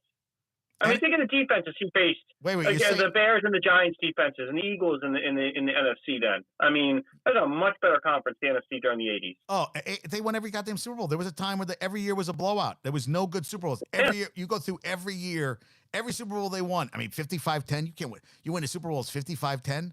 Cowboys won 52-17 against the Bills. I mean, every game was a blowout. Every game was a blowout. I mean, look at the team, that Kansas City team that Montana took to the AFC Championship game. Right. That team was not that great. No. And he got to the AFC Championship game. He did. And they lost. Yeah. That was the Super Bowl year for the Bills, right? Didn't they get blown out by the? No. That wasn't the one that got blown out by the Cowboys, was it? Or was that the second one with the Cowboys that was I think that was the second one that was much closer. No. The half was close, and then because I remember. So the year that the year that the Giants beat the Bills, 2019, the Raiders lost 51-3 to the Bills in the AFC Championship game. Yeah, in Buffalo. So you thought, oh my God, they're gonna. I'll never forget that game. I mean, blew them out of the goddamn water. Blew them out of the water. Jesus. That was a phenomenal coaching. Oh, gee, who is the defensive coordinator for the Giants then? It was Billy. Yeah. And a phenomenal defensive game plan to shut down the Buffalo Bills offense. The good old days. Yep. Now you can't do it. I like football, but it's so offensive slanted that it's like, Yeah. So you made me think. So one guy made a bet that the Pistons will not win another game this year. Will not win another game in 2023-24. Okay. Oh, wait. So 23. So it's not just year, it's season. Okay. He said, so he bet $40 and he can win 40,000. I thought that was hilarious. Like not win. I wouldn't even bet 40. I want to lose the 40, but. Yeah. I mean, and there's a lot of good games this weekend. Now, what are you doing for Christmas? Are you going in? What are you Christmas Eve? I work overnight from Christmas Eve into Christmas morning, 6 at night to 6 in the morning. So okay. So I'm going. I'm on the way home. I stop by my son's mother's house to do the Christmas morning real quick with them, and then I go home and sleep. Okay. And then when I wake, and then when I see what time I wake up, I usually don't sleep a ton off of the overnight. I get like 3-4 hours of sleep. So we'll see. It depends on what time I wake up. I do get my kids in the afternoon for the rest of the day. So we'll see how much I can watch. Coming off of being up for 24 hours and getting 3 or 4 hours of sleep. Actually, more than 24 at that point. But because I'll be up by 7:30 on Sunday morning, and I won't go to bed till probably like 9 Monday morning, and then 3 hours of sleep, and so we'll see how late I can stay up that night. I mean, As much as I love to watch the games at night. Oh, that's the San Francisco Ravens game, isn't it? Monday night. Yes. You have to be at work Tuesday. You have to be at work Tuesday morning? No, but I get so little sleep. Like, I want to sleep that night. Like, I want to get some sleep. And my son's up at 6 a.m. going Tuesday morning. So, like, I got to be up. Shoot. So, Yeah, boy. you're in trouble, dude. That's all I got to say to you. I'm probably not watching the game as much as it stinks. It's just not worth it for me. I got to get sleep. I'll start getting really run down.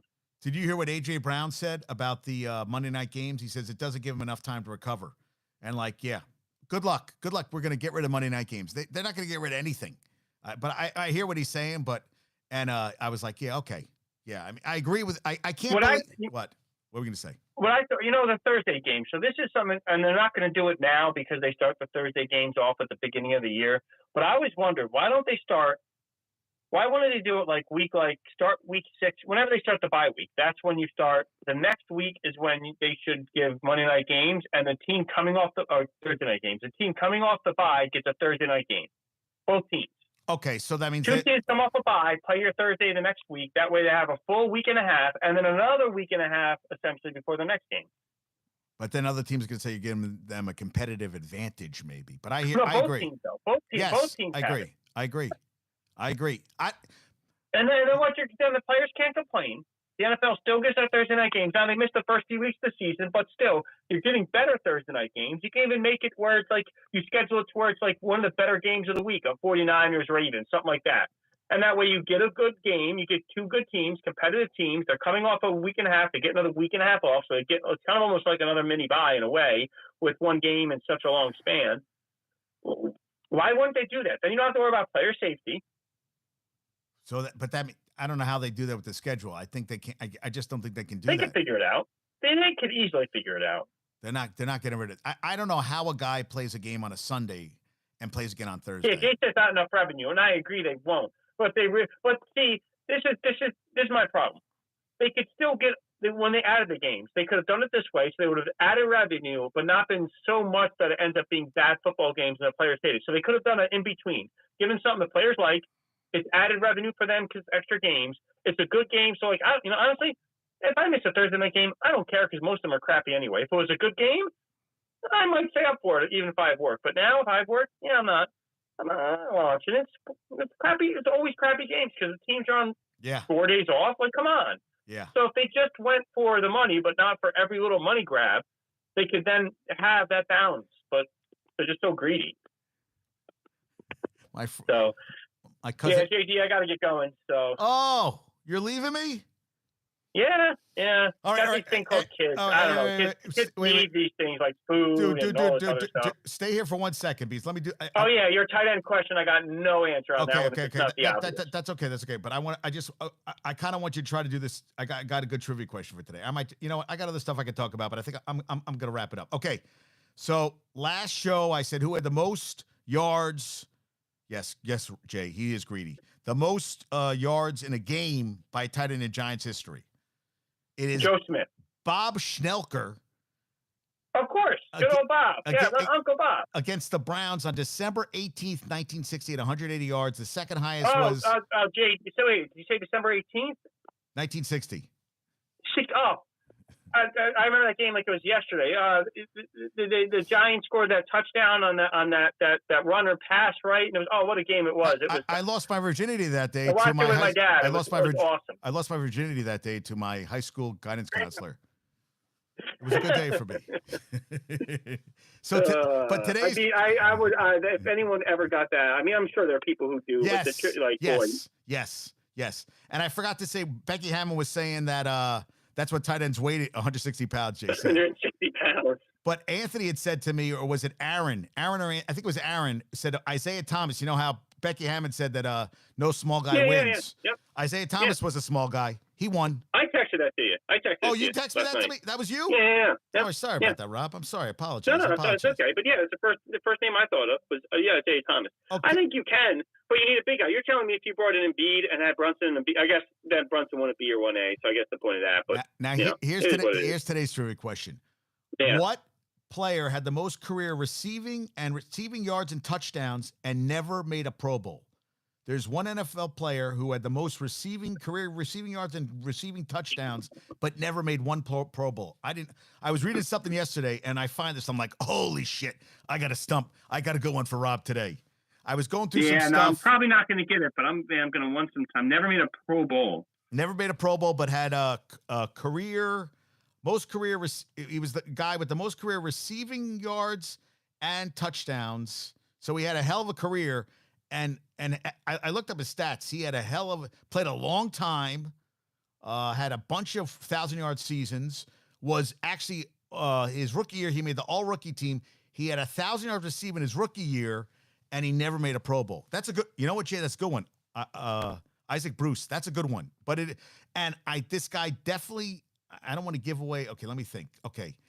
He definitely played within the last 40 years. I'm going to give you, that's my clue. For last 30, I'm going to say last 30 years. That make it better. I have a guess, but I don't know, man. How many guesses do I get? Just the one? No, I'll give you 3. Okay. Andre Rison. Okay, that's a good one. Okay, no, not Andre Rison, but that's a good one. Okay. He played a long time. Remember, he was on Cleveland for a while. I mean, he played a while. This guy played I looked up his stats. I forgot he played that long. He played a long time. Jerry Rice? No. Oh, did you see that too? Jerry Rice had his top 5. Okay. Jerry Rice had his top 5 receivers. I know you got to go, but I got to save that for the next one because I was like, holy. Played a long time. Never made a Pro Bowl. Never made a Pro Bowl. Yeah. And he played for a lot of. Let me see. He played for a bunch of teams? Did he? Let me look him up. He played for. Oh, you start naming teams, I'll get it. So. Yeah, I know. I'm not going to give you. Come on, I can't be. But I never would have, because I was looking up. The thing was, I started looking up after I went to see Nakua. I went to see who had great rookie seasons. So I was like, let me look this guy up. Okay, so he played for, I'm looking up this guy that I'm talking about. He played for 1, 2, 3. He played a majority of his career with 3 teams. And then he played with, last 2 years, he played with 2 separate teams. So, and he really didn't do much. Yeah. But he had a run. He had a good run. And he played until he was 39. 39. But he didn't last 3 years, the 37 to 39, but he put up in his 36 in his 36-year-old, he had 1,000 yards. Actually, he had a run from 34 to 36. He had 1,000 yards or more receiving. So he had a run from 34 to 36 where he had 1,000 yards, and he had out of his first 4 years, he had 1,000 yards in 3 of the 4 years. Can I ask if you want to answer this? Did he win a Super Bowl? Did he win a Super Bowl? That's a good question. No, I don't think he did. Wait a minute. Let me see. No, I don't think he did. Let me see. It's crazy. No Pro Bowl. Yeah, no Pro Bowl. Nothing. No, never won a championship. No. Okay, then definitely not another guy I was thinking of. And he was a first-round pick in his first draft. He was drafted first round. So I would say he had a pretty I think he had a pretty solid career. Yeah, I don't think anybody's going to get it. Oh, wait, who? Joey G? Who's Joe? No way, dude. No way. You think Joey Galloway? No. That is the answer. Joey Galloway. Wow. Wow. Holy shit, I didn't think Galloway was around for that long. Wow. Jay was looking it up on his fucking thing. No way Jay just popped that out of his head. I didn't think he was around that long. 16 years. He was around for 16 years? 198 games, 701 catches, 10,950 yards, 77 touchdowns. Oh, he cheated. It doesn't surprise me that he never made a Pro Bowl. Jay, you motherfucker. You motherfucker, Jay. I cheated. Oh, God, come on. I never would have guessed that. My other guess, my previous thought process was maybe Ricky Prohl. Jay, he won a Super Bowl with the Cardinals. Suck. I mean, with the Rams. Jay sucks. That's all I got to say to you. Jay, I never suck. I'm not going to put it in here. I'll tell you, listen, I looked up the answer later. Rob I'm never going to put it in here. I'm disgusted with you, Jay. I'm disgusted. Disgusted. Yeah. You know, the other person I was thinking of was Terry Glenn.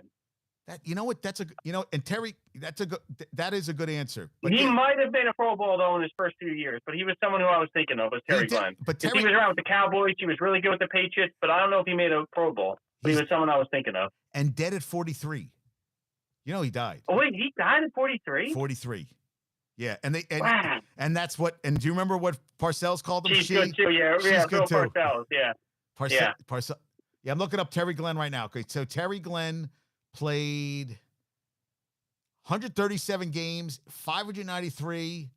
Yeah, he made one Pro Bowl and he won a Super Bowl, but he didn't play. He was one. Who did he win? Terry Glenn won a Super Bowl. He won a Super Bowl, but he was inactive when they Packers. No, it was against the Packers. So no, not them. Wasn't New England? Yeah, that's what I'm looking up right now. He won. Yeah, my internet is quite slow. Shit. What was he? Oh, 99 New England. Yeah, he was inactive for the playoffs. Good for him. Good for him. All right, JD, I got to get going. All right, man. Hey, thanks for being on. Jay, thanks for cheating, you motherfucker. Rob, you're awesome. Matt's 162-0. You're what? Yes, 162-0. Hey, Rob. Yeah, maybe I'll lose one game. Hey, Rob. Merry Christmas to you and your family. Okay. Oh, we'll talk before that. Yeah, Merry Christmas. Merry Christmas to everybody. All right. Everybody, Merry Christmas. That's it. Catch you later. Yes, Merry Catch you later, everyone. man. All right, I'm out of here. Thank you, Josh. Thank you, Rob. Thank you, Jay, for cheating, you motherfucker. I can't believe he cheated. God damn it. I thought he got the good answer, and he's like, oh, Joey G. Dude, you're killing me. You're killing me. I was going to talk some more Pistons. I was talking about SGA, the last 6 games averaging 36, 6 rebounds, 6 assists. They ended the Clippers' 7-game win streak. Chet Holmgren, the last 6, 18 points, 80 rebounds, 2 assists, and 4 blocks. They are SGA had 31 in the win over 134-115. And Chet had 23, 6 rebounds, 7 assists. What did I see here? Clippers, Harden had 23, 9 rebounds, 6 assists. So they beat them. They're now, what are they, 19-8? 19-8, 18-8 OKC. Clippers fell to 17-11. Grizz won 160-103. That was the season low for the Pacers. Toppin had 22. Halliburton had 17-14. Moran had 20 points. Bane had 31. And they shot 42% for the field and 16 turnovers. Thank you, Tony East, for those information. Bulls beat the 8-11, their last 8-3, the last 11. Kobe White had 22. He scored 20 plus in 9 of his last 11. Wemby, after setting a rookie record with 8 straight double-doubles, had 7 points, 5 rebounds, 5 assists, 2 steals, and 3 blocks. Spurs are 1-21 their last 22. They lost 114-95. They are 4-23. San Antonio. The Bulls improved to 13-17. Keep growing. I'm driving home. Oh, he wants more? Okay, yes, dude. I got more stuff. All right, let me see what else I have. Lakers. Darvin Ham said LeBron left ankle tendonitis is from 21 years of frequent flyer miles. I thought that was pretty funny. They're saying Tyler Hero, if he had played, he's only played 10 games this year. So let's slow our roll. 24 points, 5 rebounds, 5 assists. He would be an all-star. Well, he played 10 games, dude. And they are now 16-12. Come on, guys. Really? I still can't believe you cheated. I can't believe you cheat all of us when you cheat. Come on, dude. Giannis last night, they beat the Magic 118-114. They get clutch points 37, 10 rebounds, 6 assists, 2 blocks. Guys, amazing. They are 21-7. Now they're going to play the Knicks 2 games in a row. The Magic fell to 16-11. Nets versus the Nuggets tonight. I love that Jokic was at Yonkers. I love that he was there. And how about this? 2 undefeated teams. UCLA, which won last night. UCLA is 12-0 against USC, 10-0. They're playing tomorrow. I'm sorry, they're playing Saturday, December 30th. Yeah, I thought they were playing this week. That they could meet. It could meet 2 undefeated teams, 1 winner, if it still comes out that way. No, I'm sorry. Isn't it that on this Saturday? No, it can't be Christmas Eve, can it? No, that would be Christmas Eve. All right, let me check something out. USC. No, I don't want this. UCLA women's basketball. UCLA women's. I gotta look this up because it says December 30th, and I know I looked this up. They beat Hawaii. And their next game is going to be, Saturday. Oh, that's their next game. Both teams will be undefeated. So let me see the standings. So right now, UCLA is 11-0 and USC is 10-0. And USC's next game is going to be, against USC. UCLA. So both teams are going undefeated Saturday, December 3rd. That's their next game. That's pretty crazy, right? Women's basketball. Talked about Trevor Simmons. He sucks. Tyreek Hill. I talked about Kyron Williams. 6 straight games, 100 scrimmage yards. First Ram to do that since Steven Jackson in 2009. I used to love Steven Jackson. Last 4 games, Stafford, 12 touchdowns, 1 interception, 2 last night. No changes to week 17. Dolphins, Ravens are going to be at 1.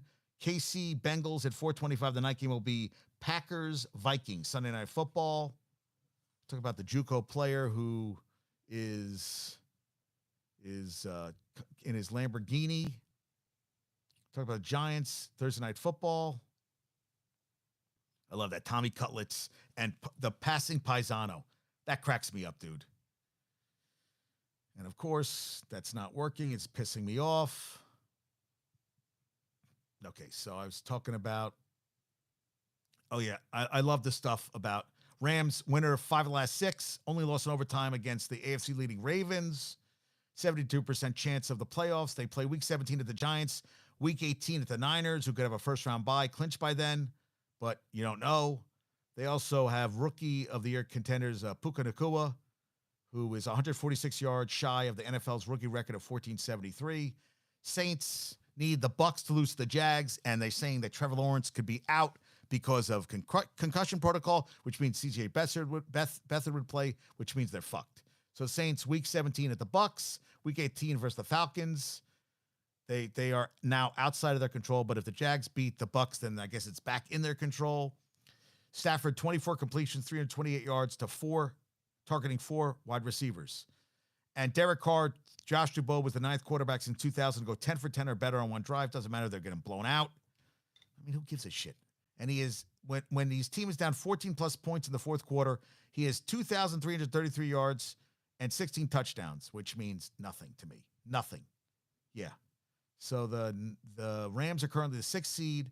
No matter what happens this weekend, they will be on the wild card, owning lots of tiebreakers over NFC teams. Now they're currently led by the Bucs. Bucs own the tiebreaker of the Saints, but they play week 17. Yeah, good. Talk about the Eagles. KC, Patrick Mahomes gave all his linemen custom golf carts. Joe Burrow's wrist surgery, successful on November 27th, was done by Dr. Thomas Graham. The procedure repaired a tear in the scapholunate ligament, which is important in wrist stabilization. That's kind of crazy, right? Yeah. Jay, I still can't believe you freaking cheated. I mean, that's a good trivia question, and you blew it. Yeah. And at Madison, now Ty Chandler is running back number 1. Madison is going to add depth. Good for him. He was the first guy to rush for 100 yards this season. 5th-round pick last year. Bucks, they're talking about Mayfield. If he leads them division title next 3 weeks, I guess it's going to mean they'll retain him. If he finishes, basically right now, okay, so he's completed 64% of his passes, 3,300 yards, 24 touchdowns, 8 interceptions, 7-7 record. He had 381 yards, 4 touchdowns, and a win over the Packers. They got the Jags, Saints, and Panthers left in the schedule. I guess if he keeps winning, then that's going to be what they'll do. Yeah, and the Bills, Chargers, Peacock. It's only on Peacock on freaking Saturday. Michigan's furious about that. Commercial-free fourth quarter. Wow, commercial, because we were watching on Amazon last night. Tons of commercials. Dolphins, on Wednesday, the whole offensive line was not practicing. Isn't that crazy? Javon Holland, knee. Deshaun Elliott, red jersey, final stages of concussion protocol practice, but the whole offensive line was not. Cameron Wolf, thanks for that. And Ndamukong Suh paid a free agent visit. That'd be an interesting reunion. Yeah, and the Chargers are interested in Jimmy Harbaugh. Is it reciprocated? I don't know. And some guy said he was Adam Schefter, and he surpassed 2 million views, and then the user was suspended. Schefter was pissed off, and he put up a tweet saying that on the list of Jeffrey Epstein is Carolina Panthers owner David Tepper. It got 2 million views. I said, that's some big balls. Yeah. I talk about UNC, where David Doran wasn't happy. Mac Brown was happy with him. He said, he addressed his team in the locker room. It's been 1,460 days since those pieces of shit beat us. Hey, dude, you keep winning. You can be upset with all, but they did kick your asses. I can't believe South Florida 45-0, and their Twitter page said 45-0. We're so back. We're back, baby. We're back, baby. Yeah, you are the Boca Raton Bowl champions. Congrats. Stay in the Bay. Congratulations. Come to the Bay. Now Texas, I saw their schedule. They have Colorado State at home, at Michigan, Texas San Antonio at home, Monroe at University of Louisiana Monroe at home. They're Mississippi State at home. They're Oklahoma, that's the Red River rivalry. Georgia at home, at Vanderbilt. Florida at home, at Arkansas, Kentucky at home, and at Texas A&M. So listen to this. They'll begin play. They'll host Mississippi State. They split 4 contests with Mississippi State, with the Longhorns winning 38-11 in the Cotton Bowl after the 98 season and 54-7 in the first meeting ever in 1921, which took place in Austin, which is crazy. They square off against Oklahoma. Yeah, they played each other. They're 63, 51-5 against the Sooners all time, which began in 1900, has been played in Dallas since 1912 and at the State Fair since 1929. They'll play Georgia October 19th. Second time the Longhorns will play the Bulldogs at Darrell K. Royals Stadium. That's a game I want to go to. First since 58. They've met 5 times. The Longhorns 4-1, including 28-21 in the Sugar Bowl following the 2018 season. The Bulldogs won the previous matchup 10-9 in the 84 Cotton Bowl. And the Longhorns' lone defeat of the 1983 season. So they play in Nashville. Wait. They played in the 1949 Orange Bowl, too, where they beat Georgia at 41-39. They play Vanderbilt. The Commodores lead the all-time series 8 wins, 3 losses, 1 tie. However, each of the games occurred in 1928 and earlier, which is crazy. Then they play Arkansas, which used to be in the Southwest Conference with them. They played in 2021. Arkansas won 40-21. Texas leads the all-time series 56-23. And then they play Kentucky. They've only met 1 time. A game Texas won in Austin 7-6 in 1951. And Texas A&M will play for the first time since 2011 when Longhorns won 27-25. That's kind of crazy. Texas leads the overall series 76 wins, 37 losses, 5 ties, including 25 wins, 22 losses, and 2 ties in College Station. Thought that was pretty cool. Yeah. And, he's driving home. Okay, do I got anything else? Yeah. Okay, and Bama, with their win over Michigan over Ohio State, was the most watched game of the season. But Bama was the most watched team this season. They averaged 7.12 million viewers per game, according to a list tallied by the Action Network. Next is Ohio State over 6 million, Colorado over 6 million, Georgia 5.9, Michigan 5.6. Then Tennessee, Oregon, Texas, Florida State, and Notre Dame round out the top 10. The outlier was Colorado, which, with Deion Sanders. And the most watched games was Ohio State, Michigan over 19 million. Georgia, Bama, the SEC championship game, 17.52 million. Colorado, Oregon, 10 million. Michigan, Iowa, the Big Ten championship game, over 10 million, Last year, non-college football playoff bowl games averaged just over 3 million. Both college football semifinal games drew over 20 million. National championship game, which was a blowout, average over 17. And, the XFL, USFL, the Spring Football League.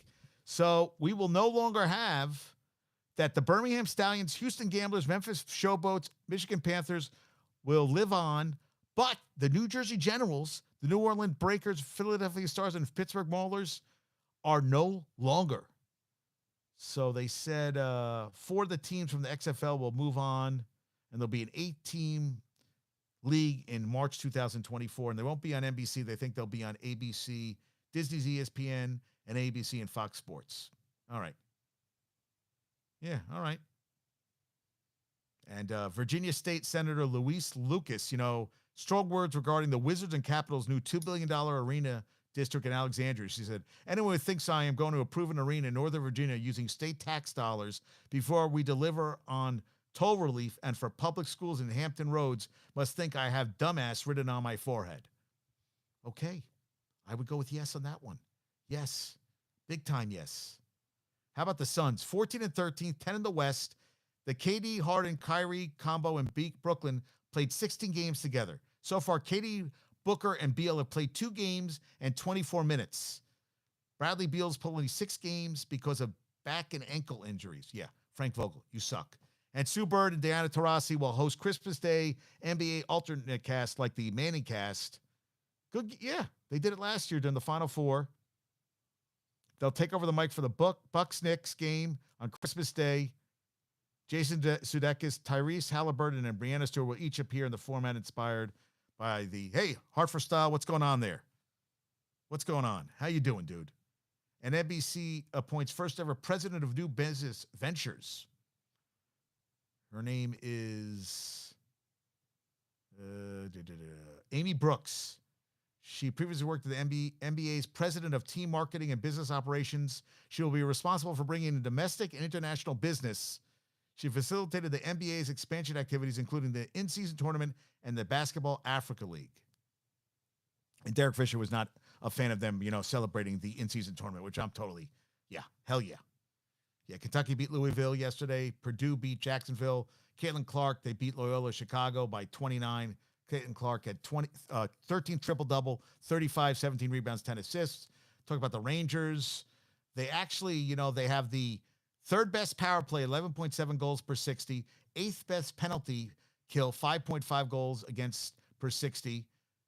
They're combined the two, and the Rangers special teams sit at plus 10, the third best mark in the league, only behind Vegas and Tampa Bay. Now, we talked about this, Rob and I, the -2 on 5, a 5-on-5, but everything should balance out. And the track record, they've been good the last 2 years. They got a new coach.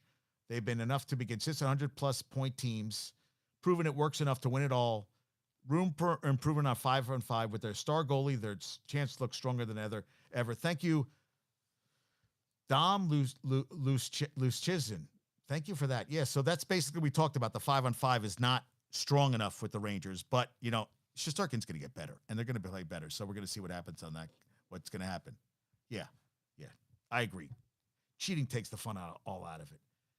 McKinnon got his 300th goal in the 4-goal game. He has 33 games, 18 goals, 35 assists, 53 points. They went 6-4 of the Senators. They're 20-11-2. The Senators are 11-17. The Mets are, Mike Puma says, and Tyron Taylor is a lot like Michael A. Taylor, who was on their radar in free agency, a strong defensive player who could help at all 3 of outfield positions if needed. Yankees rotation is going to be Cole, Rodon, Cortez, Clark Schmidt, and from there, who the hell knows? Yeah, who the hell knows? So if guys can stay healthy, we're going to see. You got Montgomery, Blake Snell. I think Trevor Bauer's a guy they can go after. Maybe Corbin Burns from Milwaukee. He'll be a free agent after next season. He's set to make about $50 million in the final year of arbitration this year. Yeah, 3.39 ERA, 8th in Cy Young. I talk about the Dodgers. Largest contracts given to Japanese pitchers. Yamamoto, 325. Tanaka, 155 million. Senga got 75 million, and Darvish got 60. Unbelievable. Yeah, Mets offered him 325. He didn't take it. So they spent more than $1 billion on Ohtani and Yamamoto. Yankees offered 300 million. Didn't work. And there is no deferred money with Yamamoto. No deferred money. Yeah. And they'll pay a posting fee over $50.6 million. Yeah, $1.053 million in free agency scoreboard. The Dodgers, rest of MLB, $873 million. So the Dodgers won the NL West by 16 games last year. Greatest margin in the Major League Baseball. Now they have Ohtani, Yamamoto, and Glasnow. Yeah. And the salary includes a $50 million signing bonus and no deferrals. It's crazy. So Travis Sawchik says the Dodgers won 142 games in the regular season, but the 5-day break before facing the Reds in the NLDS was just too much rust to shake. Now, I talked about there's some UFC fights, but the fight in Atlantic City, it's Aaron Blanchfield and Manon Fiorot for the flyweight title March 30th. That's a fight I kind of want to watch. I'm excited about that.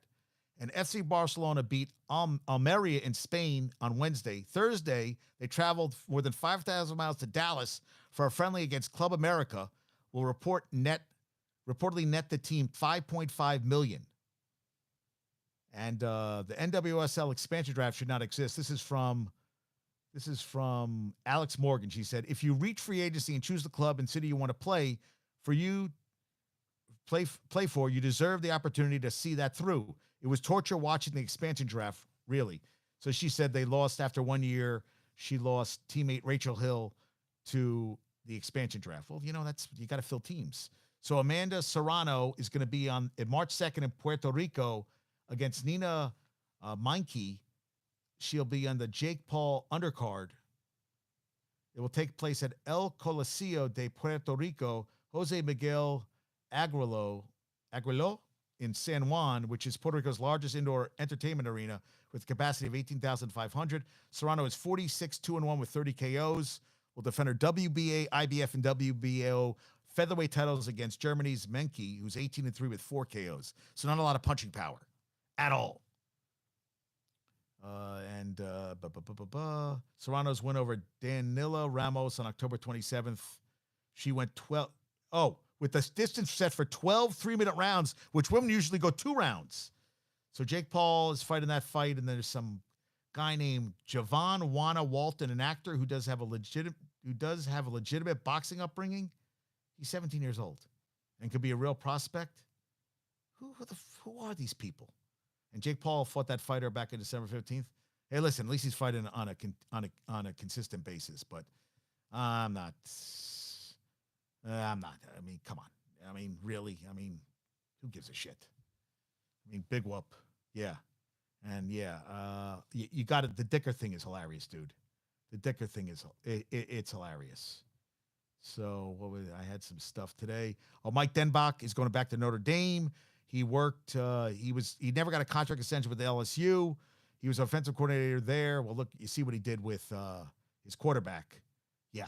I would say with Jaden Daniels went from a guy with 10 to 10 TD to interception ratio in 2021 to a TD to interception ratio of 57-7. And they led the nation in scoring at 46.4. So good for him. Take the money and run. And he has a history with Marcus Freeman, the head coach. So I like that. So now he's the new offensive coordinator at Notre Dame. Florida State has sued the ACC. They don't want to pay they're challenging a contract that binds the school to the league for the next 12 years and creating a potential path to leave without paying more than $500 million. They're not happy about Cal, Stanford, and SMU joining the ACC, which I agree. Florida State is pissed. They're pissed at it, but they didn't get a college football playoff. They want to go. We're going to have a super league. It's going to happen. It's not going to happen soon. It's going to happen in the next couple of years. That's definitely happening. These guys the best teams want to play against the best teams, and there's not going to be conferences. There's going to be just one super league, and they're going to pay them billions of dollars, and all the players will be driving Lamborghinis. And majority of them won't go pro. Simone Biles, AP Female Athlete of the Year, a third time. Congrats to her. Yeah, the grant of rights to challenge the legality of the league's grant of rights and a $130 million withdrawal fee. Okay. Good luck with that. Attorneys are great to have. Suarez is joining Messi with Inter Miami. Smith was hurt by Monday Night Football edition, not playing, but was happy for Locke. He said he could have played. Everybody says they could play. I mean, I don't know. You know what? Whining. You won the goddamn game. And so Nuggets 19-10 at the Nets. Nets actually going to play the Pistons after this. So we're going to see how that goes. The Rangers are up 6 points on the Flyers and the Islanders. Devils are 11 points out. Wow, yeah.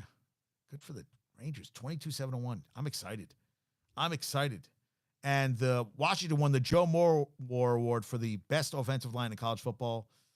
Yeah, did a lot for Michigan last year too. Yeah, good for them. Yeah. Trevor Siemian starting this week. Yeah, that's great. Jets suck.